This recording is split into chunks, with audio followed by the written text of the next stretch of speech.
बुध सौरमंडल का सबसे छोटा ग्रह है। सौरमंडल में जब ग्रहों की गणना की जाती है तो मरकरी यानी बुध सबसे पहले आता है और उसके बाद शुक्र, पृथ्वी और मंगल ग्रह की कक्षाएं आती है। सौरमंडल में यही चारों ग्रह ठोस रूप में है। इन्हें आंतरिक ग्रह भी कहा जाता है। मंगल के बाद आने वाले ग्रहों को बाहरी ग्रह कहा जाता है, जिनमें बृहस्पति, शनि, अरुण और वरुण आते हैं। बाहरी ग्रह गैस रूप में होते हैं। अब बात करते हैं सूर्य के सबसे करीबी और सबसे छोटे ग्रह बुध ग्रह की। सिर्फ 88 दिनों में सूर्य की परिक्रमा करने वाला बुध बेहद ही चमकीला ग्रह है। अपने चुंबकीय क्षेत्र के कारण यह बेहद दिलचस्प माना जाता है। अब वास्तविक जानकारी के मुताबिक बुध में गंधक और लोहा काफ़ी मात्रा में है। दिन में 427 डिग्री सेल्सियस के तापमान वाले इस ग्रह में आखिर गंधक भस्म क्यों नहीं होता है?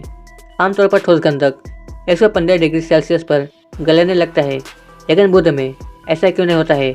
आखिर इस ग्रह का चुंबकीय क्षेत्र कैसे बना? बुध पर पानी कैसे मौजूद है? ऐसे कई सवाल हैं जिनके पड़ताल करने के लिए 16 हाईटेक उपकरणों वाला एक अंतरिक्ष यान बुध पर भेजा जाएगा। बेपी कोलंबो एक साझा मिशन है जो दिसंबर 2025 में बुध पर पहुंचेगा। इसमें यूरोप में तैयार एक सैटेलाइट है जो बुध के धरातल का नक्शा खींचेगी, जबकि एक जापानी यान उसके चुंबकीय क्षेत्र की पड़ताल करेगा। इसमें से एक उपकरण बर्लिन के रिसर्चरों ने बनाया है। इसका मकसद तापीय विकिरण को मापना है। वैज्ञानिक बुध के धरातल को गहराई से समझना चाहते हैं। सबसे पहले उन्होंने देखा कि जब धरती पर अलग अलग तरह की चट्टानें उच्च तापमान के संपर्क में आती है तो क्या होता है। इन नतीजों की तुलना बुध ग्रह से आने वाले डाटा से होगी। सौरमंडल के दूसरे ग्रहों की तरह बुध भी अधिक काल में एक विशाल बादल से बना है। यह बात 4.5 अरब साल पुरानी बात है। यह बादल गैस और धूल से बना था और नए वाले सूरज के इर्द गिर्द घूम रहा था। सबसे पहले तो कुछ पदार्थों के छोटे छोटे टुकड़े यूं ही आपस में जुड़े। करोड़ सालों की अवधि में उनका विस्तार होता गया। जब कई किलोमीटर लंबे धूल के ढेर साथ आते हैं तो वे गर्म होकर एकजुट होने लगते हैं। ब्रह्मांड में बनता भंवर जैसे आकार का यह द्रव्यमान दूसरे पदार्थों को भी अपनी तरफ खींचने लगता है। अंत में गर्म गोल आकार वाले ग्रह सामने आते हैं। सूरज कोई ग्रह जितना दूर होगा वहाँ बर्फ की संभावना उतनी ज़्यादा होगी। फिर बर्फ पानी से बनी हो या फिर मीथेन या दूसरी स्थिर गैसों से।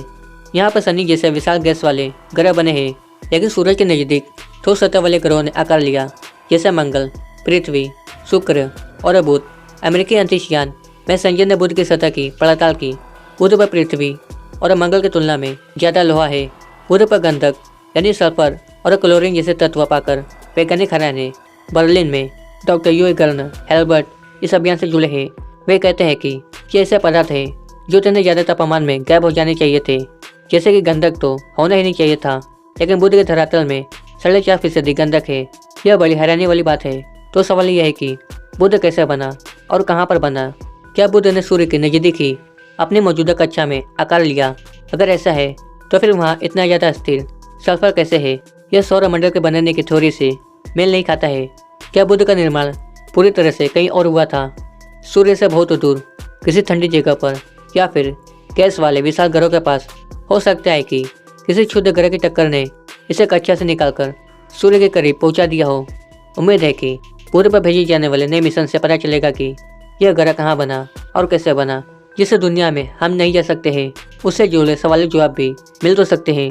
मसलन इस गर्म ग्रह के ध्रुवों पर शुद्धकलता को जमे हुए पानी के संकेत मिले हैं।